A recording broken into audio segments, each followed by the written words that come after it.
بسم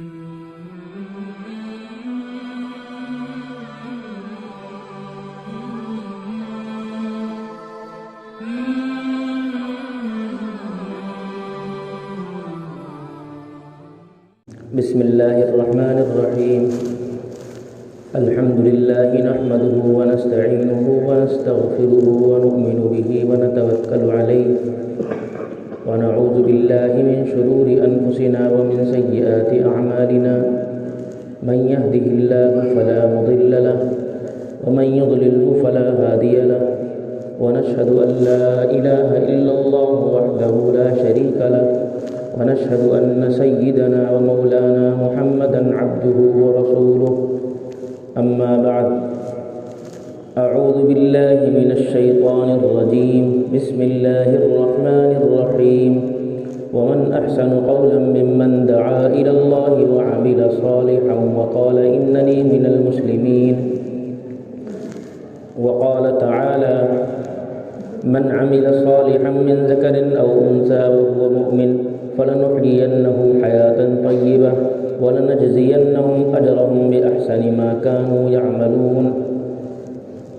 وقال النبي صلى الله عليه وسلم: إنكم على بينة من ربكم ما لم تظهر فيكم سكرتان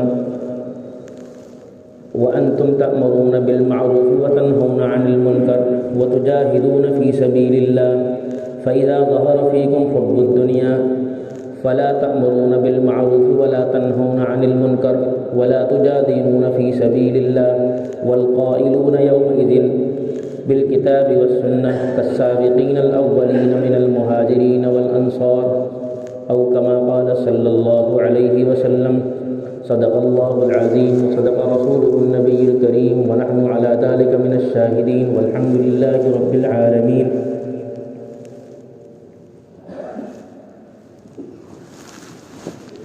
میرے محترم بزرگوں، عزیزوں، اللہ تعالیٰ کی بے شمار اور بے انتہا نعمتیں ہر وقت ہمارے اوپر چھائی ہوئی ہیں. ہماری پیدائش سے لے کر اور ہمارے اس عمر کو پہنچنے تک ہر لمحہ ہم نے اللہ کی نعمتوں کے تحت ہی زندگی گزاری ہے. کتنی چیزیں ایسی ہیں جو ہم دنیا کی زندگی میں اپنے استعمال میں لاتے ہیں لیکن ہمیں ان کے نعمت ہونے کا احساس نہیں ہوتا. آپ دیکھیے سانس کتنی تیزی سے آتا جاتا ہے اور ایک سانس لیا ایک دم دوسرے سانس کے آنے کا آپ کو ہمیں کوئی احساس ہی نہیں. کبھی تذکرہ آئے تو احساس ہو جائے ورنہ ہم سانس لیتے ہی رہتے ہیں. اللہ تعالیٰ نے ہمیں آنکھیں دی ہیں. آنکھوں سے ہم کتنی قیمتی چیزیں ہر وقت دیکھ رہے ہیں. دنیا کا حسن اور دنیا کی زیب و زینت کیا چیز ہے یہ ایک اندھا نہیں بتا سکتا. اللہ نے ہمیں اندھے پن سے محروم رکھا، یہ بھی اللہ کی بڑی نعمت ہے. اور کان اللہ نے ہمیں دیا، ہم اس سے سن رہے ہیں. اگر کان میں ذرا سی کمی واقع ہو جائے تو ہم بہت سی باتوں کو سن کر سمجھنے سے محروم ہیں. کبھی ہم غلط سمجھ بیٹھتے صرف کانوں کی خرابی کی وجہ سے. زبان اللہ نے دی ہے، کسی کی زبان میں حسن ہے، بولتا ہوا اچھا لگتا ہے، اور کسی کی زبان میں لکنت ہوتی ہے. کسی کی زبان میں توتلا پن ہوتا ہے، کسی کی زبان میں حقلا پن ہوتا ہے اور کوئی گونگا ہی ہوتا ہے. اللہ نے ہاتھ دیے ہیں، اللہ نے پیر دیے ہیں، اللہ نے جسم دیا ہے. یہ تمام ایسی نعمتیں ہیں جن کا ہم 24 گھنٹے میں استعمال کر رہے ہیں اور اس استعمال پر اللہ نے ہم سے کوئی معاوضہ طلب نہیں کیا. مریض کو سانس کی پریشانی ہو جائے تو آکسیجن کے لیے پیسے ہر ایک کے پاس نہیں ہوتے. کورونا کے زمانے میں سب نے دیکھ لیا. پیسے تو آپ چھوڑیے، لاکھوں روپے دے کر بھی ایک سلنڈر کا ملنا مشکل تھا. لوگوں نے بہت زور لگایا، جس کی سفارش مضبوط ہوئی اسے مل گیا، ورنہ وہاں پیسے کی کوئی وقت نہیں تھی. وہاں تو ضرورت کی وقت تھی کہ یہ میرا قریبی ہے تو سلنڈر اس کے پاس جائے. 2-3 کلو آکسیجن کے لیے لوگ در در بھٹک رہے تھے. کتنی بڑی نعمت ہے سانس. ایک اندھا شخص ہے اور ایک میری طرح ہے، تو آپ کو اللہ نے چشمے سے محفوظ رکھا ہے. یہ بھی اللہ کا احسان ہے کہ ہم چشمے کے بغیر کہیں نکل نہیں سکتے، کہ ہم کچھ دیکھ نہیں سکتے. تو اس انعام کو انعام تصور کرنا یہ ہے ذمہ داری. ایک شخص کسی بزرگ کے پاس آیا، آپ نے قصہ سنا ہوگا فضائل اعمال میں، اور آ کر اپنی دکھ کا اور اپنی پریشانی کا اظہار کیا اور اپنے آپ کو محرومین کی صف میں کھڑا کیا. ان بزرگ نے کہا کہ تم اپنے آپ کو محروم سمجھتے ہو، تمہارے پاس نعمتیں نہیں ہیں، تم پیسے مانگتے ہو. پوچھا یہ بتاؤ کہ تمہیں جو اللہ نے آنکھیں دی ہیں، اگر اس کے بدلے میں 2 لاکھ روپے دوں، مثال دی، الفاظ تو کچھ اور بھی ہو سکتے ہیں، کہ 2 لاکھ روپے دوں، کیا تم اپنی آنکھیں مجھے دے دو؟ ایک آنکھ کے بدلے ایک ہاتھ تمہارا لوں اور تمہیں 2 لاکھ روپے دوں، کیا تم دے دو گے؟ اس طرح ساری نعمتیں اسے گنوائیں جو اس کے جسم میں ہیں. تو پھر بعد میں کہا لاکھوں روپے کی مالیت ہر وقت لیے پھر رہا ہے اور کہتا ہے میں محتاج ہوں، میں فقیر ہوں. تو یہ اللہ تعالیٰ نے ہمارے جسم میں نعمتیں رکھی ہیں. یوں تو دنیا کی ہر چیز نعمت ہے. کسی چیز کے نعمت ہونے کا ہمیں علم ہو جاتا ہے اور کسی چیز کے نعمت ہونے کا ہمیں علم نہیں ہوتا. لیکن اللہ نے جو کچھ بھی دنیا میں پیدا کیا ہے وہ سب نعمت ہے. چاند، سورج، ستارے، ستاروں کی ایک عام چیز تو ہماری سمجھ میں نہیں آتی. اب موجودہ دور کے حساب سے تو اور پیچھے ہو جائے گی بات. پہلے زمانے میں لوگ ستاروں سے راستے تلاشتے تھے، اب تو ضرورت ہی نہیں ہے راستہ تلاشنے کی. اب موجودہ دور میں کہہ سکتا ہے کہ ستاروں کی تو کوئی اتنی ضرورت نہیں ہے. چاند کی روشنی کی ہمیں ضرورت ہے. ہمیں مہینے کے تعین کا پتہ چلتا ہے کہ چاند کا مہینہ چاند کے دکھنے سے آتا ہے، بس اتنی سی نعمت ہے. سورج ہے، اس کی نعمت تھوڑی زیادہ ہے. ہوا ہے، یہ ساری نعمتیں، بے شمار نعمتیں. ہم دیکھتے ہیں دنیا میں کتنی چیزیں پیدا ہوئی ہیں. سانپ ہے، کاٹ لے تو انسان مر جائے. ظاہری طور پر اس کا کوئی نفع سامنے نہیں آتا، لیکن اللہ کی نعمت ہے. اور اللہ کی پیدا کی ہوئی ہر چیز میں اللہ کی حکمت ہے. حکمت کا ہمیں چاہے علم ہو یا نہ ہو. کبھی بندر کو کسی انسان کے کام آتے دیکھا ہے؟ نہیں، نقصان ہی کرتا ہے. ذرا سا موقع مل جائے، اگر چھت پہ چڑھ جائے تو ٹیم کو اگر بس چلے تو مار مار کے توڑ دے. اگر چھت پہ کوئی سامان رکھا رہ گیا اور حفاظت کا انتظام نہ کر سکے تو اس کو پھاڑ کر جائے گا. ظاہری طور پر لگتا ہے کہ یار اس کو کیا ضرورت تھی کہ اس کو اس نے چھیڑا، لیکن اس کا مزاج ہی ایسا ہے. یہ بھی اللہ کی حکمت کے تحت ہے. حکمت کیا ہے اللہ بہتر جانتا ہے. علماء نے اگرچہ دنیا میں پیدا کی جانے والی بعض چیزوں کی حکمتوں کو لکھا ہے، لیکن ہر ایک ان حکمتوں تک نہیں پہنچ پاتا. جو ان لکھی ہوئی چیزوں کو پڑھ لیتا ہے اس کو ان حکمتوں کا پتہ چل جاتا ہے. تو اللہ کی نعمتیں ہمارے اوپر، ہمارے جسم پر، ہماری ذات پر، ہمارے گھر میں اولاد نعمت ہے. ٹھنڈ کے موسم میں یہ جیکٹ اللہ کی بڑی نعمت ہے. اور ایک چھوٹی نعمت بڑی نعمت کے نہ ہونے کی صورت میں بھی بڑی نعمت ہے. ایک شخص ہے اس کے پاس ایک موٹی جیکٹ ہے کہ ہوا اس کے اندر پاس نہیں ہوتی. ایک شخص ہے جس کے پاس اونی جیکٹ ہے کہ ہوا پاس اس کے اندر ہو جاتی ہے. جب اس کے پاس وہ اونی جیکٹ نہ رہے تب اس کو احساس ہوگا کہ ہاں یہ کتنی بڑی نعمت تھی۔ ہر چیز اللہ کی نعمت ہے، اولاد کتنی بڑی نعمت ہے، ہوائیں اللہ نے پیڑ بنائے یہ سب نعمت کے طور پر بنائے، غلوں کا انتظام کیا یہ سب نعمت کے طور پر کیا۔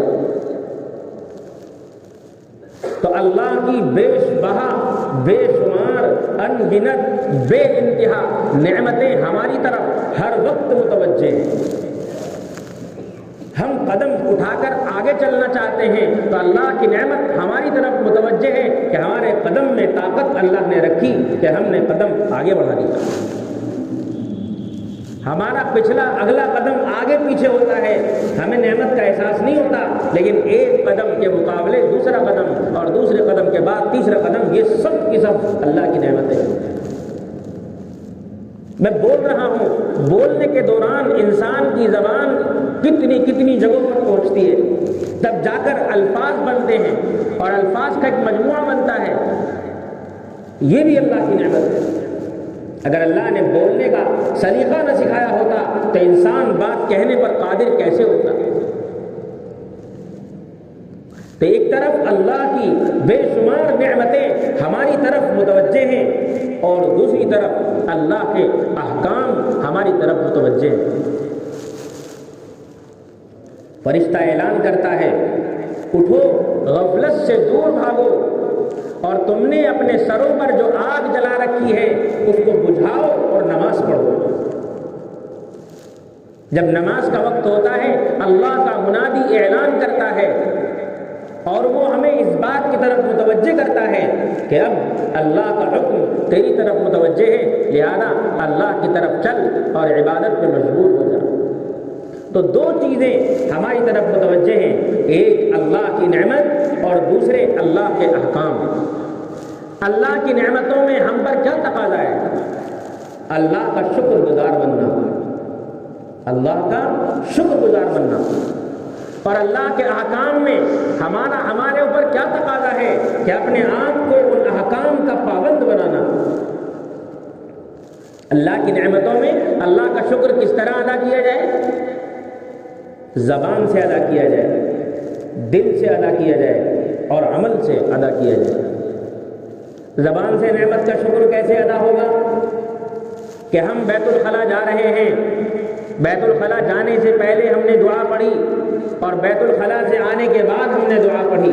تو بیت الخلا میں جانے کے بعد جو چیز ہمارے پیٹ میں تھی، جو اگر نظام درست نہ ہو تو بڑی تباہی کا سبب بن جاتی ہے اور بڑی پریشانی اور بے چینی کا سبب بن جاتی ہے، اور نظام درست ہو تو یہی اللہ کی بڑی نعمت ہے۔ الحمدللہ الذی اذھب عنی الاذی وعافانی، کہ تمام تعریفیں اس اللہ کے لیے ہیں جس نے مجھ سے تکلیف دینے والی چیز کو دور کیا اور مجھے عافیت عطا کی۔ یہ بڑی نعمت ہے اللہ کی۔ انسان کھانا کھاتا ہے، کھانے کے دوران لقمہ چبانے کے لیے اللہ نے دانت دیے اور پیٹ میں لے جانے کے لیے اللہ نے گلا دیا، حلق دیا، اور کوئی چیز سانس کی نلی میں نہ جائے اس کے لیے اللہ نے حلق کے اندر انتظام کیا۔ اگر حلق کے اندر وہ چیز ہمارے جانے کی سانس کی نلی میں جانے کی کوشش کرتی ہے تو ہمیں فوراً پھندا لگ جاتا ہے۔ کیوں؟ یہ اللہ نے انتظام کیا ہے۔ اور انسان کے پاس کھانا پہنچنے میں کتنی چیزیں کام میں آئیں، لاکھوں لوگوں کے ہاتھ چلے، تب جا کر یہ چیز آج اس شکل میں ہمارے پاس پہنچی۔ اس لیے حکم ہوا کہ ہر لقمے کے ساتھ الحمدللہ کہو، اور جب کھانا کھا کے فارغ ہو جاؤ تو دعا پڑھو، الحمدللہ الذی اطعمنا، کہ تمام تعریفیں اس اللہ کے لیے جس نے مجھے کھلایا، وسقانا، اور ہمیں پلایا۔ اللہ کی طاقت اور اللہ کی قدرت کے بغیر ہم کھا نہیں سکتے تھے۔ اللہ کی قدرت سے کھانے کی چیز ہمارے پاس تک پہنچ جائے، اگر ہمارے اندر کھانے کی طاقت ختم ہو جائے تو ہم کھا نہیں سکتے۔ اس لیے یہ نعمتیں ہیں، ان کا شکر ادا کرنے کا سلیقہ اور طریقہ اللہ کے نبی علیہ الصلوۃ والسلام نے زبان سے بھی ادا کرنے کا طریقہ سکھایا۔ کپڑے پہننے ہیں تو اس کی دعا سکھائی، کپڑے اتارنے ہیں نئے کپڑے پہننے ہیں اس کی دعا سکھائی، آپ کوئی اور ضرورت پوری کر رہے ہیں، ہر ضرورت پوری کرنے کے بعد اللہ کا شکر ادا کیجیے، اس کی اللہ تعالیٰ نے، اللہ کے نبی علیہ السلام نے دعا سکھائی۔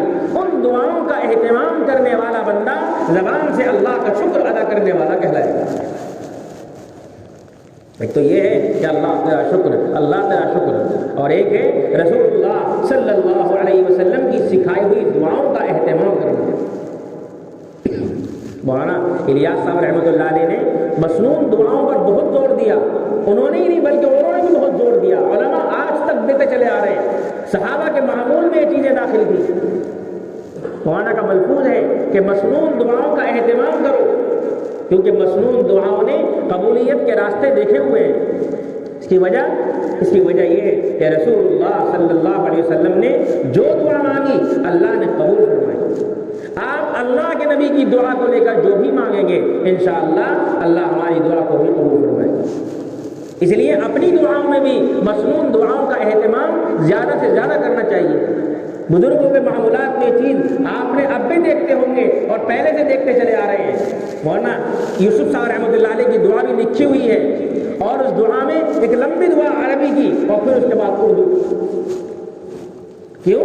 اس لیے کہ عربی کی دعا اس لیے تاکہ ہماری دعا جلد قبول ہو جائے، اور اردو کی دعا اس لیے تاکہ لوگوں کو پتہ چل جائے کہ ہم مانگ کیا رہے ہیں۔ یہ ہے سلیقہ، اپنی اللہ کی طرف سے آئی ہوئی نعمتوں کا ہمیں شکر ادا کرنا ہے زبان سے، اور دوسرا دل سے شکر ادا کرنا، اور دل سے شکر ادا کرنے کا سب سے پہلا ذریعہ ایمان ہے۔ اللہ کی نعمتوں پر اللہ کا شکر ادا کرنے کا سب سے پہلا ذریعہ ایمان ہے۔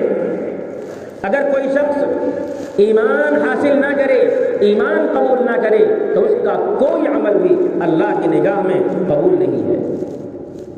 کتنا بھی نیک ہو، کتنا بھی لوگوں کے کام آتا ہو، غریبوں کی محبت اس کے دل میں بھری ہوئی ہو، غریبوں کو وہ خوب مدد کرتا ہو، یہ تو ہو سکتا ہے کہ اللہ اس کی برکت سے، اس کی نیکیوں اور خیر کے کاموں کی برکت سے اسے ہدایت دے دے۔ جیسے ایک صحابی نے عرض کیا، یا رسول اللہ، میں نے اپنے زمانے جاہلیت میں اس طرح کے اچھے بھلے کام کیا کرتا تھا، کیا اس کا بدلہ مجھے ملے گا؟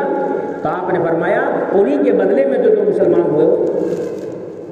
یہ تو ممکن ہے کہ اس کے ان اعمال کے اور ان خیر کے کاموں کے بدل میں اللہ اسے ایمان عطا کر دے، لیکن اگر اس کی اندرونی کیفیت اور اندرونی چاہت ایمان لانے کی نہ ہوئی تو اس کے اعمال کا کوئی نتیجہ آخرت کے اعتبار سے اس کو نہیں ملے۔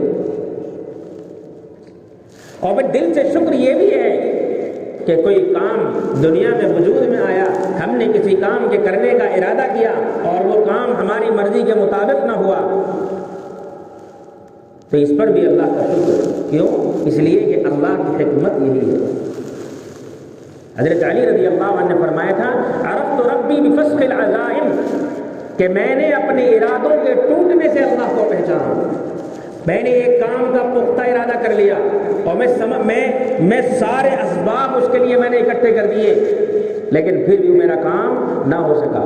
کیوں؟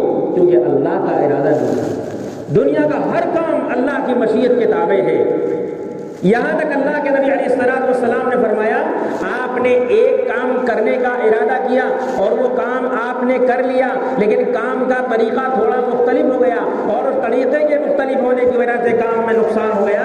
اب بعد میں آپ یہ کہتے ہیں کہ اگر میں ایسا کر لیتا تو ایسا ہو جاتا۔ حدیث کہتی ہے کہ آپ نے شیطان کے لیے دروازہ کھول دیا، کہ بندر سامان کھا گئے، کہ دیکھ گیٹ لگا دیا ہوتا تو سامان محفوظ ہوتا، کیسے ہو جاتا؟ جو ہو گیا اس کے بارے میں یہ کہو کہ اللہ نے جو چاہا وہ ہو گیا۔ حضرت انس رضی اللہ عنہ فرماتے ہیں نا کہ جب حضور اکرم صلی اللہ علیہ وسلم کے ساتھ 10 سال رہا، آپ نے ایک دفعہ بھی مجھے کسی بات پر ڈانٹا نہیں۔ اگر کوئی نقصان کبھی مجھ سے ہوا تو آپ نے فرمایا اللہ نے یہی طے کر رکھا تھا۔ یہ ہے دل سے اللہ کی نعمت کا شکر۔ کوئی بھی کام ہو جائے، اللہ نے ایک بیٹا دیا، وہ بیٹا انتقال کر گیا، اللہ نے بیٹی دی، وہ انتقال کر گئی، مال دیا ختم ہو گیا، دکان دی نہیں چل سکی، تمام چیزوں میں اللہ کا شکر دل سے زبان سے نہیں صرف کہ ہم اوروں سے تو کہہ رہے ہیں کہ ہاں ٹھیک ہے تاکہ ہمیں برا نہ کہے کوئی، لیکن دل میں ہم اللہ کی طرف سے ٹیسٹ لیے بیٹھے ہیں، یہ مناسب نہیں ہے۔ اور تیسری چیز ہے عمل سے اللہ کا شکر ادا کرنا۔ اب جو یہ نعمتیں اللہ کی طرف سے ہماری طرف متوجہ ہیں، یا یہ اللہ کے احکام کو پورا کرنے کے تقاضوں کو، اللہ کے تقاضوں کو پورا کرنے کے عوض میں ملی ہے۔ جو کام اللہ نے ہماری طرف متوجہ کیا ہے ان تمام کاموں کو ادا کرنے کے لیے یہ نعمتیں اللہ نے ہمیں دی ہیں۔ اللہ نے ہمیں دنیا کی بے شمار نعمتیں دی، نعمتیں ہی نہیں دی بلکہ ان تمام چیزوں کو ہمارے کام میں لگا دیا۔ شریعت کی اصطلاح میں اس کو تسخیر کہتے ہیں، دنیا ہمارے قابو میں کر دی۔ آپ گھوڑے پر سوار ہونا چاہتے ہیں، مجال ہے تو گھوڑا یوں کہہ دے کہ نہیں مجھے نہیں جانا۔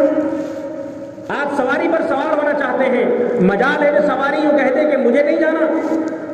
آپ اگر کار بھی چلا رہے ہیں تو برکوں میں بریک پہ لگنے کی طاقت بھی اللہ نے دی ہے، بریک فیل ہو جائے تو کسی کو کیا پتا،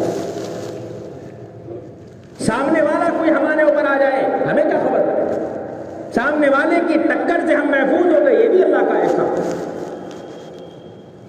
تو اللہ تعالیٰ کی بے شمار نعمتیں ہماری طرف متوجہ ہیں، اس لیے کہ تاکہ تم ان نعمتوں میں پڑھ کر اللہ کا شکر ادا کرو، زبان سے، دل سے اور عمل سے۔ ان تمام چیزوں کو ہمارے کام میں لگایا، اللہ نے ہمیں اپنے کام کے لیے پیدا کیا۔ اب اگر کوئی انسان ان نعمتوں میں لگا رہے تو نعمتوں کی خاصیت یہ ہے کہ جب انسان پر نعمتوں کی بہتات ہوتی ہے تو انسان غافل ہوتا ہے، انسان غافل ہوتا ہے۔ جب مال بڑھتا ہے تو کام بڑھانے کی فکر ہوتی ہے، اور جب کام بڑھاتا ہے تو بہت سے خیر کے کام اس سے چھوٹنے شروع ہو جاتے ہیں۔ دو کام کو وہی سوچے گا جس کا ایک کام صحیح چل رہا ہوگا، تین کام کو وہی سوچے گا جس کے دو کام صحیح چل رہے ہوں گے، جس کے پاس پیسہ زیادہ ہوگا وہی چار کام کی طرف کو بھاگے گا۔ اور یہی ہے اللہ کی طرف سے ڈھیل کہ ہم نے تجھ کو یہ نعمت اس لیے دی تھی کہ تو ہم سے غافل نہ ہونا، بلکہ ان نعمتوں میں پڑھ کر تو ہمارے کام میں لگ، ہمارے احکام کو پورا کرنے میں لگ۔ کہ لوگ یوں کہتے ہیں کہ میرے پاس گھر کو سنبھالنے کے لیے پیسہ نہیں، میرے پاس کوئی اچھی دکان نہیں، کہ تیرے سامنے کیا عذر ہے؟ کوئی یوں کہتا ہے کہ ہماری اولاد صحیح سالم نہیں، ہماری اولاد بات نہیں مانتی، تیری اولاد تو اچھی ہے، تیرے سامنے کیا عذر ہے؟ اس لیے علماء کہتے ہیں کہ کبھی یہ انسان پر حالات آتے رہنے چاہیے، اور حالات کا آنا یہ اللہ کا ولی ہونے کی نشانی ہے۔ مشکلات اور پریشانیوں کا آنا، جب کہ ان پریشانیوں میں انسان اللہ کی طرف متوجہ ہو تو یہ اللہ کی طرف سے انعام ہے اور اللہ کی طرف سے آزمائش ہے۔ تو اللہ کی طرف سے کسی پریشانی کا آنا یہ کوئی برائی کی بات نہیں ہے، اللہ نے جو ہمارے حق میں بہتر سمجھا وہ اللہ نے ہمارے لیے کیا۔ ہماری ذمہ داری یہ بنتی ہے کہ ہم ان نعمتوں میں اللہ کا حق ادا کریں۔ مال دیا ہے، مال میں کیا حق ہے وہ حق ہم ادا کریں۔ اولاد دی ہے، اولاد کا کیا حق ہے وہ ہم ادا کریں۔ اللہ نے ہمیں صحیح سالم جسم دیا ہے، یہ جسم اللہ کا دیا ہوا ہے، اس میں ہم پر کیا حق ہے اس کو ہم سمجھیں اور ادا کریں۔ جب انسان اللہ کے انعامات کو اللہ کے مرضی کے مطابق صرف کرے گا، جب انسان اللہ کی نعمتوں میں غافل نہ ہو کر اللہ کی طرف متوجہ رہے گا تو اللہ کا اس سے وعدہ ہے کہ ہم تم کو دنیا اور آخرت کی ہر طرح کی خیر تمہاری طرف کو موڑ دیں گے اور تمہیں ہر طرح کی نعمتوں سے سرفراز کریں گے، اور آخرت بھی تمہارے ہی لیے۔ پہلی چیز تو یہ بھی سمجھنی ہے کہ پیسے کا ہونا، دولت کا ہونا، یا اچھے گھر کا ہونا، اچھے کاروبار کا ہونا، اچھی زندگی کا ہونا دنیاوی اعتبار سے صرف یہی اللہ کی نعمت نہیں ہے۔ ایک شخص کے پاس بڑا بنگلہ، بڑی گاڑی، بڑا پیسہ اور بڑی دولت ہے، لیکن اسے اللہ کا علم نہیں تو یہ اللہ کی اس پر نعمت نہیں ہے، یہ اللہ کی اس کے لیے ڈھیل ہے۔ وہ اس کے کچھ کام اچھے ہوں گے، اس کا بدلہ اللہ سے دنیا میں دینا چاہتا ہے، یا وہ انتہائی سرکش ہے، اللہ اسے اس کی سرکشی میں اور آگے بڑھانا چاہتا ہے۔ جب اس کی سرکشی حد سے آگے بڑھ جائے گی اللہ اس کی رسی کو فوراً کھینچ لے گا۔ فرعون تھا، کتنا طاقتور تھا، کتنے بچوں کو اس نے قتل کیا اور کیسے کیسے بچے قتل کیے گئے اور ماؤں نے کتنی دعائیں مانگی ہوں گی، لیکن اللہ کا حکم یہ تھا کہ فرعون کو ابھی لمبی عمر ہوگی۔ فرعون بڑھتا رہا، طاقت کے ظلم میں آگے بڑھتا رہا، خوب طاقتور ہوتا رہا، اور پھر جب وقت آیا تو اللہ نے اس کی موت کو ایسی عبرتناک بنا دیا کہ آج تک اس کی مثال قائم ہے۔ تو جو اللہ کے احکام کو پورا کرے گا اللہ کی نعمتوں میں، تو وہ اللہ کے احکام کو پورا کرنے کی وجہ سے اللہ کے خاص بندوں میں شمار ہوگا۔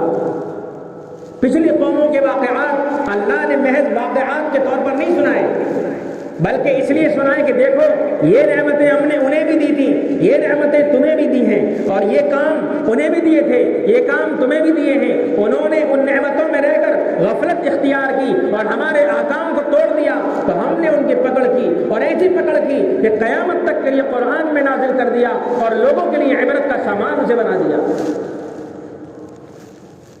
اور اللہ تعالیٰ نے نعمتیں دی، نعمتوں کے ساتھ جنہوں نے اچھے کام کیے، جنہوں نے خیر کے کام کیے، ان کے تذکرے بھی اللہ نے قرآن میں کیے۔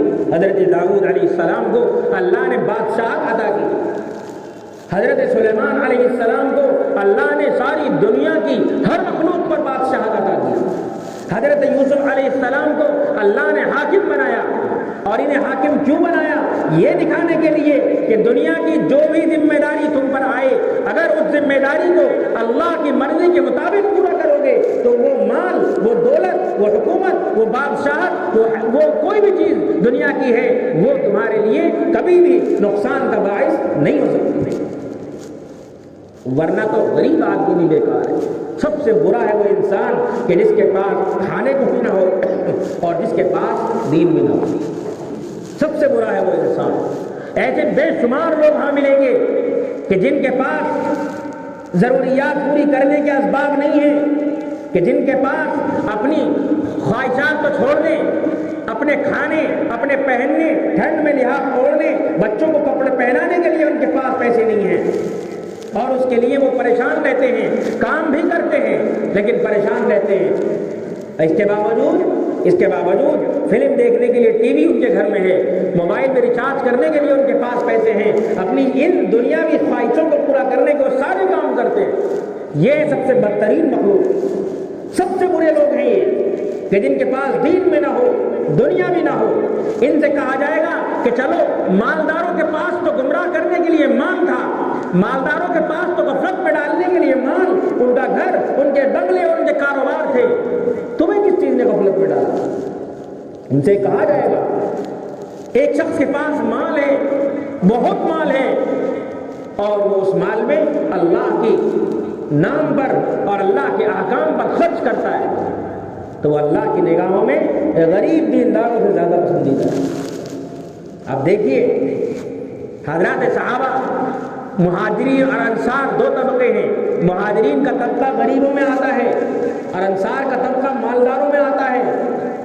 اب مہاجرین حضور کی خدمت میں آئے اور آ کر عرض کیا، یا رسول اللہ ہمارے پاس مال نہیں ہے، ہم اللہ کا شکر ادا کرتے ہیں، ہم نمازیں پڑھتے ہیں، آپ جو عمل ہمیں بتاتے ہیں ہم کرتے ہیں، ہم تسبیحات پڑھتے ہیں، ہم تمام آپ کے بتائے ہوئے وظائف پورے کرتے ہیں، اور انصار ہیں وہ بھی ان تمام وظائف کو پورا کرتے ہیں، ان کے پاس مال بھی ہے، وہ صدقہ بھی کرتے ہیں، اور وہ صدقہ کرنے کی وجہ سے ہم سے آگے بڑھ جاتے ہیں کہ یا رسول اللہ ہمیں اس بات کا افسوس ہے۔ آپ نے فرمایا، انہیں ایک عمل بتا دیا ہر نماز کے بعد تسبیحات کے پڑھنے کا۔ کچھ دن انہوں نے اس عمل کو کیا۔ اب صحابہ تو ایک دوسرے سے سبقت کرنے والے تھے، صحابہ کا تو نیک کاموں کا شوق تھا، اور نیک کام کو پتہ لگانے کے لیے وہ ایک دوسرے سے آگے بڑھتے تھے، اور پتہ لگنے کے بعد ان پر عمل کرنے میں بھی دوسرے سے آگے بڑھنے کی کوشش کرتے تھے۔ یہ بات جب مہاجرین کو معلوم ہوئی کہ انصار نے بھی یہ عمل شروع کر دیا ہے، پھر آئے حضور کی خدمت میں اور آ کر عرض کیا، یا رسول اللہ اب تو انصار نے بھی یہ عمل شروع کر دیا ہے۔ تو حضور اکرم صلی اللہ علیہ وسلم نے فرمایا، ذالک فضل اللہ یؤتیہ من یشاء، یہ اللہ کا فضل ہے، اللہ جسے چاہتا ہے دیتا ہے۔ لیکن اللہ کے نبی علیہ السلام نے غریب مہاجرین کی دلجوئی کے لیے بہت سے موقعوں پر مال کے نقصانات بھی بتائے۔ اور یہ بھی بتایا کہ غریب مسلمان مالداروں سے 50 اور 500 سال پہلے جنت میں چلے جائیں گے، یہ بھی بتایا۔ لیکن مال کا محض مال کا ہونا یہ انسان کی تباہی کی وجہ نہیں ہے، مال کے ساتھ بے دینی کا ہونا یہ انسان کی تباہی کی وجہ ہے۔ آپ کو اللہ نے دنیا کی نعمتیں دی ہیں، ان کو خوب استعمال کیجئے، لیکن ان میں اللہ کا حکم بھی ادا کیجئے۔ زکوٰۃ واجب کی ہے، اس کو ادا کیجئے۔ پڑوسیوں کے حقوق اس میں جو تمہارے ذمے ہیں اس کو ادا کیجئے۔ آپ اچھی گاڑی استعمال کیجئے، اچھے گھر میں رہیے، اچھے کپڑے پہنیے۔ اللہ کے نبی علیہ السلام نے فرمایا جو تمہارے پاس ہے وہ تمہارے جسم پر نظر آنا چاہیے۔ اتنی گنجائش تو اللہ کے نبی علیہ السلام نے دی ہے۔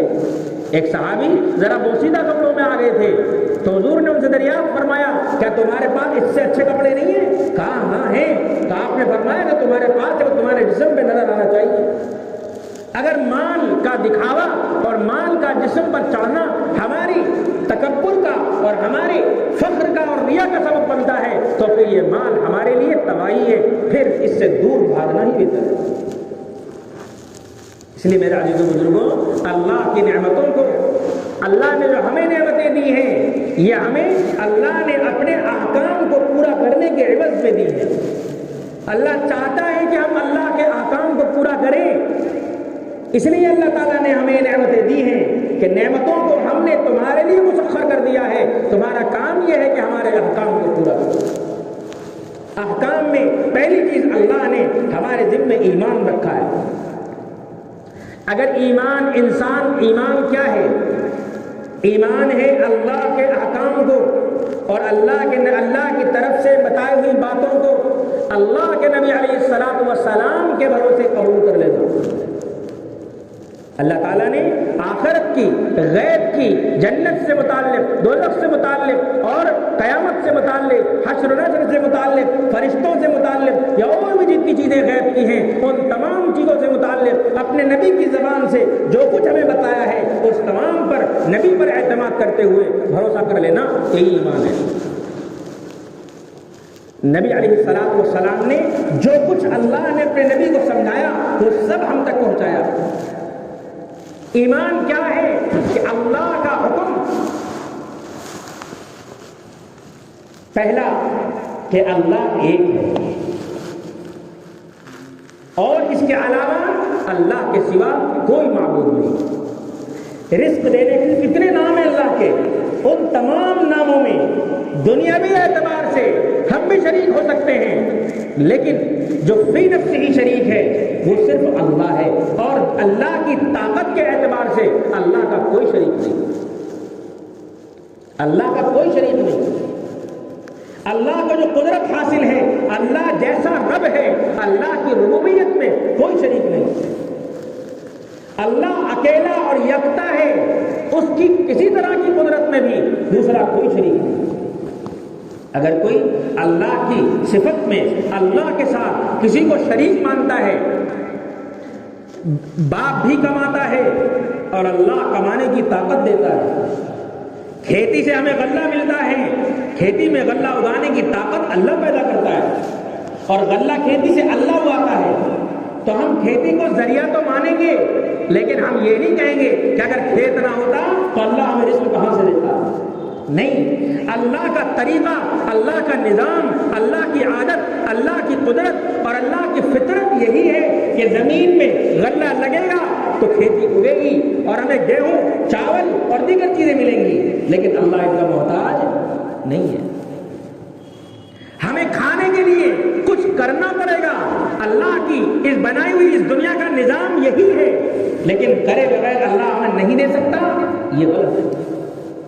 نظام اللہ کی طرف سے یہی ہے۔ اگر کوئی یہ سمجھے کہ اللہ مجھے رزق دے گا، میں بیٹھا رہوں گا تو وہ بھوکا مر جائے گا اور بھوکا مرنے پر اس کو گناہ ملے گا، لیکن اللہ کی قدرت میں یہ چیز نہیں ہے، غلط ہے۔ حضور اکرم صلی اللہ علیہ وسلم نے جب آپ نے واقعہ سنا ہوگا کہ اونٹ کو باندھنے کے تعلق سے کہ اونٹ کی عبادت کی ذمہ داری اللہ کی ہے، کہ ہاں اونٹ کی عبادت کے جو اسباب اللہ نے متعین کیے ہیں وہ تم ان پر عمل کرو، باقی ذمہ داری اللہ کی ہے۔ کرنے والا، کھلانے والا، پلانے والا، سلانے والا، جگانے والا، دکھانے والا، بلوانے والا، سنوانے والا، سونگنے کی طاقت دینے والا، سوچنے کی قوت دینے والا، محبت پیدا کرنے والا، نفرت پیدا کرنے والا، چلانے والا اور پکڑوانے والا اور چبوانے والا، یہ تمام قدرتیں، تمام طاقتیں اللہ کے دینے سے ہمارے اندر ہیں۔ اللہ نہ چاہتا تو ہمارے اندر کوئی طاقت نہ آتی۔ یہ ہے ایمان کا تقاضا۔ اگر انسان اپنی قدرت کو اللہ کی قدرت سے اوپر کسی درجے میں بھی رکھے گا، وہ اللہ کے پر ایمان میں کمزور قرار دیا جائے گا۔ اللہ کی ہر مخلوق پر قدرت ہے، اللہ ہر مخلوق پر قادر ہے اور اپنی قدرت کی وجہ سے تمام مخلوق پر غالب ہے۔ اس لیے ہم سب کا عقیدہ، ہم سب کی سوچ، ہم سب کی فکر اور ہم سب کا ایمان یہ ہونا چاہیے کہ دنیا میں جو کچھ ہو رہا ہے وہ بھی اللہ کر رہا ہے، اور جو کچھ میں کر رہا ہوں وہ بھی اللہ کر رہا ہے، اور جو کچھ میرے پاس ہے اور ان میرے پاس کی چیزوں کے ذریعے سے دنیا میں جو بھی گل کھلا رہا ہوں، جو بھی اچھے کام میرے ذریعے ہو رہے ہیں، وہ سب اللہ ہی کروا رہا ہے۔ اللہ نہ چاہتا تو کچھ نہ ہوگا۔ یہ ہے ایمان۔ رسول اللہ صلی اللہ علیہ وسلم نے صحابہ کو یہی سکھایا اور یہی سمجھایا، اور صحابہ کے دلوں میں یہ چیز اللہ کے نبی علیہ السلام نے اندر تک بٹھا دی۔ جب اندر تک یہ بیٹھی تو صحابہ بادشاہوں کے دربار میں جا کر کھلے ڈنڈے کی چوٹ پر کھلے عام یہ اعلان کر دیا کرتے تھے کہ ہمارے نبی نے ہم سے وعدہ کیا ہے کہ تمہاری یہ زمین اور تمہارا یہ علاقہ اور تمہارا یہ پورا ملک ہمارے قبضے میں آ کر رہے گا۔ ہم اپنے نبی کی زبان پر کیے جانے والے وعدوں کو پورا ہوتا ہوا دیکھتے آ رہے ہیں، اور ہمیں یقین ہے کہ یہ جہاں تو بیٹھا ہے اللہ اس پر بھی ہمیں جلد ہی غلبہ دے گا۔ بادشاہ سوچ میں پڑ گیا کہ تمہارے پاس ہتھیار نہیں، تمہارے پاس ہمارا مقابلہ کرنے کے لیے اسباب نہیں۔ تو وہاں صحابی نے کہا کہ ہم اللہ کے بھروسے اور اللہ کے نام پر نکلے ہیں۔ اللہ کے نبی نے ہمیں یہ سکھایا ہے کہ جب تم اللہ کے حکم کو اپنی تمام چیزوں سے اوپر رکھو گے اور اللہ کی قدرت کو تمام قدرتوں پر قابض مانو گے تو تم ہر جگہ غالب آتے رہو گے اور ہر ایک تمہارا غلام ہوتا چلا جائے گا۔ وَلَوْ أَنَّ أَهْلَ الْقُرَىٰ آمَنُوا وَاتَّقَوْا لَفَتَحْنَا عَلَيْهِمْ بَرَكَاتٍ مِّنَ السَّمَاءِ وَالْأَرْضِ۔ قرآن نے اعلان کیا کہ یہ بستی والے، یہ علاقوں والے، یہ گاؤں والے اگر ایمان لانے اور اللہ کی قدرت کو تسلیم کرنے اور اللہ کے بتائے ہوئے احکام کے مطابق اپنے زندگی کو گزارنے کے لیے تیار ہو جائیں تو ساری دنیا پر غلبہ انہیں کو عطا ہوگا۔ اللہ آسمانوں، اللہ زمینوں سے نعمتوں کی بوچھار اور نعمتوں کی بارش کر دے گا۔ ذرا سوچو کہ رسول اللہ صلی اللہ علیہ وسلم کو صرف 23 سال کی مدت ملی، اور کیسا انقلاب!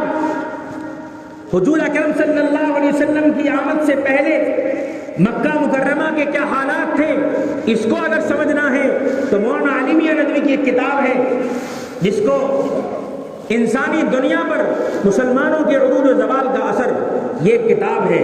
اس کا پہلا باب جو مقدمے کے طور پر حضرت نے لکھا ہے اس میں پورے حالات لکھے ہیں، اور آج کی دنیا کو یہ باور کرانا چاہتی ہے کہ رسول اللہ صلی اللہ علیہ وسلم کی آمد سے پہلے دنیا کے حالات بالکل بدلنے کی کگار پر تھے اور معاشرہ انقلاب لانا چاہتا تھا، معاشرہ بدلنے کے لیے پہلے سے تیار تھا، اور رسول اللہ صلی اللہ علیہ وسلم کو موقع مل گیا اور بس انہوں نے تھوڑی سی محنت کی اور حالات بدل گئے۔ حالانکہ ایسا نہیں تھا۔ انسانیت سوز مظالم اور انسانیت سے نیچے اتر کر جو کام بھی کر سکتا ہے ایک جانور بھی نہیں کر سکتا، وہ سارے کام وہ کرتے تھے۔ میں تفصیل میں نہیں جانا چاہتا، لیکن ایسے جسے زمانے جاہلیت قرار دیا گیا، اس زمانے کو 23 سال کی قلیل مدت میں اللہ نے ایسا نظام تبدیل کیا، اور پھر حضور اکرم صلی اللہ علیہ وسلم کے دنیا سے پردہ فرما جانے کے بعد 25 سال لگے کہ دنیا پر اسلام کا پھریرا اور اسلام کا پرچم لہرانے لگا۔ ان کے پاس اسباب تھے؟ نہیں تھے۔ ان کی تعداد کتنی تھی؟ بہت تھوڑی سی۔ آج کی تعداد کے مقابلے میں تو 3% بھی نہیں. اتنی کم تعداد کے باوجود حضرت خالد بن ولید نے جب مدینے کے ایک قبیلے کے عیسائیوں نے ہرقل کی فوج کے ساتھ مل کر مسلمانوں پر حملہ کرنے کے لیے تیاری کی تو 60,000 کی فوج تھی. حضرت خالد بن ولید نے جب مشورہ کیا تو کہنے لگے میں اکیلا جاؤں گا اور جا کر مقابلہ کروں گا، لیکن ساتھیوں نے کہا کہ نہیں، اپنے ساتھ لے جائیے. رسول اللہ صلی اللہ علیہ وسلم کی حدیث سنائی کہ ایک مسلمان 1,000 کافروں پر بھاری ہے، لہذا تم جاؤ اور اپنے 60 صحابہ کو لے کر جاؤ. وہ 60 لوگوں کو لے کر گئے اور 60,000 کے لشکر کو ایسا مارا کہ وہ لشکر دم دبا کر بھاگا، اور اس نے وہاں جا کر یہ بھی نہیں بتایا کہ ہم سے لڑنے والے کتنے تھے، شرم کے مارے. یہ وہ طاقت تھی جو ایمان کی طاقت تھی، یہ وہ طاقت تھی جو اللہ پر اعتماد کی طاقت تھی. ذرا سا ایمان سے ہٹ کر صحابہ کے ذہن میں ایک بات آئی اور یہ سوچنے لگے کہ آج تک تو ہماری تعداد کم تھی، آج تو ہماری تعداد اتنی زیادہ ہے، لہذا آج تو ہم جیت کر ہی رہیں گے. غزوہ حنین کے موقع پر یا آپ دیکھیں یہاں کیا حالات ہوئے. حضور اکرم صلی اللہ علیہ وسلم اور چند صحابہ کے علاوہ سب کے پاؤں سڑ گئے. رسول اللہ صلی اللہ علیہ وسلم کو چاروں طرف سے دشمنوں نے گھیر لیا، لیکن پھر اللہ نے صحابہ کے دلوں کو جمایا، جس کا تذکرہ قرآن میں کیا، اور پھر اللہ نے اس پر فتح عنایت فرمائی. تو یہ ہے ایمان کی طاقت کہ جس کی بنیاد پر اللہ نے آج تک غلبہ دیا ہے، اور آئندہ بھی اسی کی بنیاد پر ہر طرح کی قوتیں اور ہر طرح کی طاقتیں اور ہر طرح کے غلبے اللہ عطا کرے گا. لہذا ہم یہ سوچتے ہیں کہ ہمارے بچے تعلیمی میدان میں آگے نہیں، ہمارے بچے ڈاکٹر نہیں، ہمارے بچے انجینئر نہیں، ہمارے بچے فلاں نہیں، ہمارے بچے فلاں نہیں. سب کا عالم ہونا بھی ضروری نہیں ہے، سب کا حافظ ہونا بھی ضروری نہیں ہے. نہ سارے صحابہ عالم تھے، نہ سارے صحابہ حافظ تھے، لیکن سب دیندار تھے. دیندار سب کا ہونا ضروری ہے. اگر سب دیندار ہو جائیں تو وہ معاشرہ جو رسول اللہ صلی اللہ علیہ وسلم کے زمانے میں تھا، وہ ماحول اور وہ معاشرہ آج بھی لوٹ کر آ سکتا ہے. آج بھی ہمارے جوار میں پڑوس میں ایک ملک ہے، آپ نے وہاں کے حالات دیکھے، اللہ نے غلبہ عطا کیا، وہاں کے حالات لوگوں کی زبان سے سنیے کہ وہ کیا کارنامے انجام دے رہے ہیں اور کس طرح وہ لوگوں کے دلوں کو خوش کرنے کی کوششیں کر رہے ہیں. انہوں نے حاکم ہیں، وزیر اعظم ہیں، وزیر اعلیٰ ہیں، گورنر ہیں، انہوں نے لوگوں کے گھروں پر جا جا کر لوگوں کی باتیں سن سن کر لوگوں کی ضروریات کو پورا کر کر کے صحابہ کی یاد کو تازہ کر دیا. بالکل ایسا ہی ہے کہ جب تم دین کو چھوڑ دو گے تو تم ذلیل خوار ہو جاؤ گے.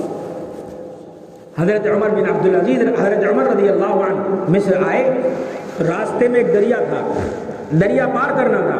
حضرت ابو عبیدہ بن جراح رضی اللہ عنہ نے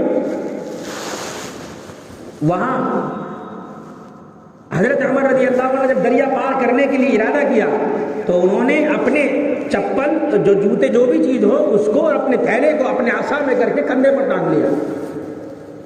تو حضرت ابو عبیدہ بن جراح رضی اللہ عنہ نے فرمایا کہ امیر المؤمنین، آپ دنیا کے بڑے بڑے بادشاہوں سے ملنے جا رہے ہیں، لہذا آپ اپنا حلیہ ایسا کریں جیسا ایک امیر کا ہونا چاہیے.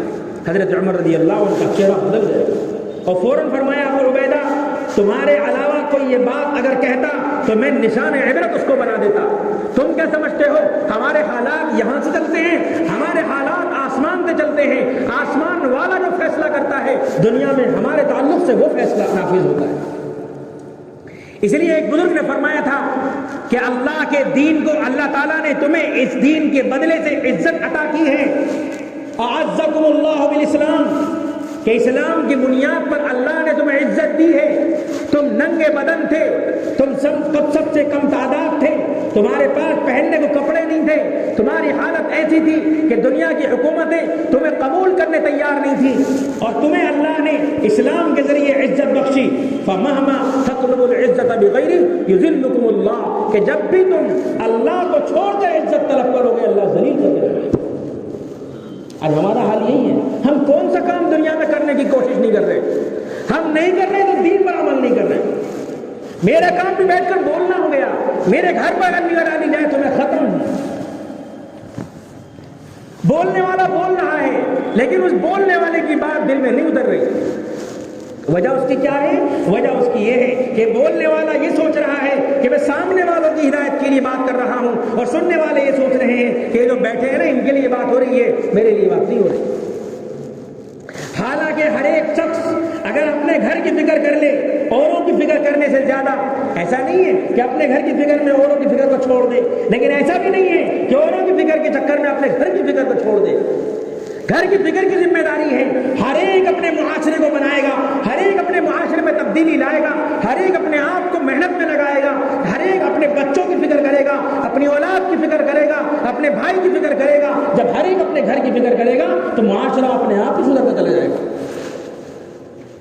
تو پہلی چیز اللہ نے ہمارے ذمہ میں ایمان لگایا ہے، اور دوسری چیز اللہ نے ہمارے ذمہ میں اعمال لگائے ہیں۔ ایمان میں آخرت کا یقین بھی ہے کہ ہمیں مرنے کے بعد اللہ کے سامنے پہنچنا ہے، کہ یہ اعمال کیوں کرنے ہیں؟ کیونکہ اللہ کے سامنے حاضر ہونا ہے۔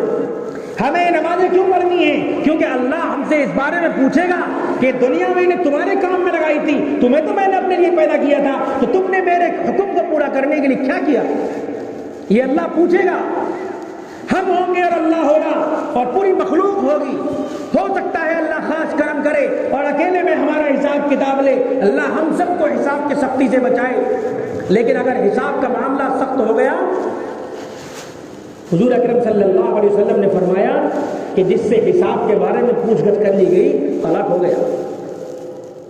اس لیے میرے عزیز و بزرگوں، اللہ نے ہمارے ذمے جو اعمال لگائے ہیں، وہ اعمال میں انسان جب ہی جمے گا جب اس کا ایمان مضبوط ہوگا، اس کو یہ یقین ہو کہ مجھے آخرت میں میری نمازوں کا ثواب ملنا ہے، اسے یقین ہو کہ میری تلاوت قبر میں میرے لیے روشنی کا سامان بنے گی، اسے یقین ہو کہ روزہ میری نیکیوں کے بڑھنے کا اور قبر میں میری عذاب سے حفاظت کا ذریعہ بنے گا، اسے یقین ہو کہ میری تلاوت، میری نماز، میری نیکیاں، میرے اعمال کل کو اللہ کا دیدار آسان کریں گی، اسے یقین ہو کہ اللہ کی زبان سے قرآن سننے کا مجھے موقع ملے گا، اسے یقین ہو کہ آخرت میں مجھے اللہ روز اپنا دیدار کرائے گا۔ جب اسے یقین ہوگا تو پھر آپ دیکھیے وہ نیت باندھے گا تو اس کی توجہ بھٹک نہیں سکتی، کتنی بھی سخت نیند آ رہی ہو، اگر اسے یہ احساس ہو کہ میرے اس اٹھنے پر اللہ کتنا خوش ہو رہا ہوگا، تہجد میں آنکھ کھل رہی ہے اور اٹھتے ہوئے میں سوچ رہا ہوں کہ میرے اس اٹھنے پر اللہ فرشتوں سے کہہ رہا ہوگا کہ دیکھو تم کہتے تھے نا یہ فساد مچانے والی قوم ہے، دیکھو اس کی بیوی اس کے پاس ہے، اس کے بچے اس کے پاس ہیں، آرام دہ بستر ہے، گرم چادر ہے، گرم لحاف ہے، اور اس نے اپنا لحاف چھوڑا ہے اور یہ میرے سامنے کھڑا ہوا ہے، مجھ سے مانگ رہا ہے، تو یہ سب سے افضل ہے کہ آج جو یہ مانگے گا میں اس کو عطا کروں گا۔ کبھی تصور تو کر کے دیکھو، کبھی جب نماز پڑھو تو نماز پڑھتے ہوئے سوچو کہ میں جو نیت باندھ رکھی ہے اللہ میری طرف متوجہ ہے، کبھی الحمدللہ رب العالمین پڑھتے ہوئے سوچو کہ اللہ جواب دے رہا ہے، حمدنی عبدی، میرے بندے نے میری تعریف کی ہے، کبھی الرحمن الرحیم کہتے ہوئے سوچو کہ میرا اللہ میری بات کا جواب دے رہا ہے اور خوشی کا اظہار کر رہا ہے۔ ہر سورہ فاتحہ کی ہر آیت پر اللہ کی طرف سے جواب ملتا ہے، اس لیے بہتر یہ ہے کہ ہم ہر آیت کو الگ الگ سانس لے کر پڑھیں تاکہ اللہ کی طرف سے جواب کہ ہم مستحق بن سکیں۔ تو یہ تصورات ہیں، یہ سوچ ہے اور یہ خیال ہے جو خیال انسان کے لیے نیکیوں کو آسان کرے گا۔ میری گناہ کی طرف قدم بڑھا، میں نے فوراً سوچ لیا کہ اللہ کو کیا منہ دکھاؤں گا، میرا گناہ کی طرف قدم اٹھا، میں نے فوراً سوچ لیا کہ اگر مخلوق کے سامنے اللہ نے مجھے کھڑا کر دیا تو میں کس طرح اللہ کو منہ دکھاؤں گا، میری رسوائی ہوگی، لوگ کیا کہیں گے اور اللہ کیا کہے گا۔ ابھی سوچو تو صحیح، اگر ہم نے یہ سوچنے کا مزاج بنا لیا، اس لیے حضرت ابوبکر رضی اللہ عنہ نے فرمایا تھا جس کو اپنے عمل پر ثواب کی امید نہ ہو، اجر کا احساس نہ ہو، اس کے لیے کوئی ثواب نہیں ہے۔ جس کو اپنے عمل پر اجر کا احساس نہ ہو اس کے لیے کوئی ثواب نہیں ہے۔ اس لیے نماز پڑھو روزہ رکھو، قرآن پڑھو، تسبیحات پڑھو، درود پڑھو، جو بھی کام کرو کرتے ہوئے اس طرف متوجہ رہو کہ میرا اللہ مجھے دیکھ رہا ہے، میرا اللہ میرے کلمات کی طرف متوجہ ہے، میرا اللہ میری نماز کو دیکھ رہا ہے۔ پھر مجال ہے جو میرا ہاتھ ہو جانے کے لیے اٹھ جائے، پھر مجال ہے جو میرے قدم حرکت کرنے لگے، ہو ہی نہیں سکتا۔ لیکن نماز کھیل ہے، کیوں؟ اس لیے کہ ہمیں وہ احساس نہیں جس احساس کی ضرورت ہے، اسی احساس کو پیدا کرنا ہے کہ گناہ کا خیال دل میں آیا، خیال دل میں آتے ہی فوراً انسان ہیں، ہم انسان ہیں، گناہ کا خیال بھی آ سکتا ہے، گناہ بھی ہو سکتا ہے، صحابہ سے بھی ہوا ہے، وہ تو ہم سے اعلیٰ تھے، انسان ہے، گناہ کا خیال بھی آ سکتا ہے، گناہ ہو بھی سکتا ہے، لیکن مسلمان ہیں، توبہ کے بغیر چین نہیں آ سکتا۔ اگر مسلمان سے گناہ ہو گیا اور گناہ کے باوجود وہ سکون سے زندگی گزار رہا ہے، کوئی بے چینی اس کا قلب محسوس نہیں کر رہا، اس کو کوئی پریشانی محسوس نہیں ہو رہی ہے، تو پھر اپنے ایمان کے بارے میں اسے ڈرنے کی ضرورت ہے۔ حضور اکرم صلی اللہ علیہ وسلم سے صحابی نے پوچھا یا رسول اللہ ایمان کیا ہے؟ مل ایمان، آپ نے کیا فرمایا؟ اذا سرت کا حسنتک، جب تجھے نیکی کر کے مزہ ملے، جب تجھے نیک کام کر کے اچھا لگے، کھانے کا ذائقہ منہ میں پڑتے ہی دل خوشی محسوس کرتا ہے، اپنی پسند کی چیز دیکھتے ہی دل ایک دم خوش ہو جاتا ہے، اپنی مرضی کی چیز ملتے ہی دل ایک دم خوشی سے باغ باغ ہو جاتا ہے کہ تو نے نماز پڑھی، نماز پڑھ کے تجھے خوشی ہوئی، اللہ تو نے مجھے تجھے خوش کرنے کا موقع عنایت فرمایا، میں تو اس قابل بھی نہ تھا، تو چاہتا تو مجھے کہیں بھی ڈال لیتا، میرا کوئی ایسا کام تو تھا نہیں، اور مجھے نیک کام میں لگانا تجھ پہ کوئی ذمہ داری تو تھی نہیں، تیری محبت ہے، تیری چاہت ہے کہ تو نے مجھے نیک کام میں لگا دیا، یہ ایک احساس ہو۔ اذا سرت کا حسنۃ، جب نیک کام کر کے تجھے خوشی محسوس ہو، وساءت کا سیئات، اور گناہ کر کے تو بے چین ہو جائے، گناہ کر کے تیرا دل سکون محسوس نہ کرے، فانت مؤمن، تو تو مومن ہے۔ اگر گناہ کر کے دل بے چین نہیں ہو رہا تو پھر ڈرنے کی ضرورت ہے، ایمان ہے بھی یا نہیں۔ یہی صحابہ کی صفت تھی۔ صحابی حضور اکرم صلی اللہ علیہ وسلم کے سامنے اپنی کیفیت الگ محسوس کرتے ہیں، حضور کے پاس سے گھر پہنچتے ہیں تو کیفیت میں تھوڑا سا فرق آ جاتا ہے، ہماری طرح کیفیت نہیں ہوتی، تھوڑا سا فرق آ جاتا ہے تو فوراً یہ احساس ہو جاتا ہے کہ میں منافق تو نہیں ہوں۔ وہ احساس پیدا کرنے کی ضرورت ہے، اسی احساس کو پیدا کرنے کے لیے دعوت کی محنت ہے کہ لوگوں کو بتاؤ، لوگوں میں پھر کر لوگوں کو سمجھاؤ، لوگوں کو دعوت دو، لوگوں سے کہو لوگوں ایک اللہ کی طرف آؤ کہ جس کے قبضے میں ساری دنیا ہے، جس کے قبضے میں ساری دنیا کی حکومت ہے، جو وہ چاہے گا وہ ہوگا، ساری دنیا چاہے اس کے خلاف چاہ لے، اللہ جو چاہے گا وہ ہوگا۔ اس بات کی لوگوں میں نکل کر دعوت دو، لیکن اس دعوت کا مقصد میری اپنی ہدایت ہو، اس دعوت کا مقصد میرا اپنا دین پر جمنا ہو۔ اسی لیے مولانا یوسف صاحب رحمۃ اللہ علیہ کا ملفوظ ہے، جو دوسروں کی ہدایت کے لیے دعوت دے گا اس کے اندر دو باتیں آئیں گی، یا تو اس کو مدعو پر غصہ آئے گا جب وہ اس کی بات کو نہیں مانے گا، یا اس کو مدعوین کی طرف سے جن کو دعوت دی جا رہی ہے ان کی طرف سے مایوسی ہوگی کہ میں نے تو اتنا سمجھا لیا، مانتے ہی نہیں۔ اپنی ہدایت کے لیے دعوت دو گے تو چاہے پورا معاشرہ دین پر آ جائے تب بھی ہدایت کی دعوت ختم نہیں ہوگی، اور اگر دوسروں کی ہدایت کے لیے دعوت دی جائے گی تو جب معاشرہ دین پہ آ جائے گا تو پھر ہم سمجھیں کہ ذمہ داری ہماری ختم ہوگی۔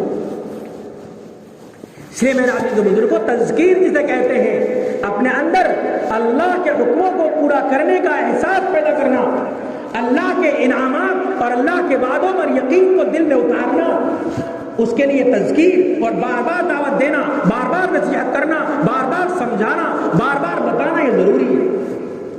اگر اس میں ہم کمی کریں گے تو جتنی ہم سمجھانے میں کمی کریں گے اتنی کمی ہمارے ایمان میں ہو جائے گی۔ جو لوگ دعوت دیتے آ رہے ہیں اور جو کبھی کبھی دعوت نہیں دیتے ان کو اپنے ایمان اور اپنے یقین اور اپنے اعمال میں کمزوری کا احساس یقیناً ہوتا ہوگا۔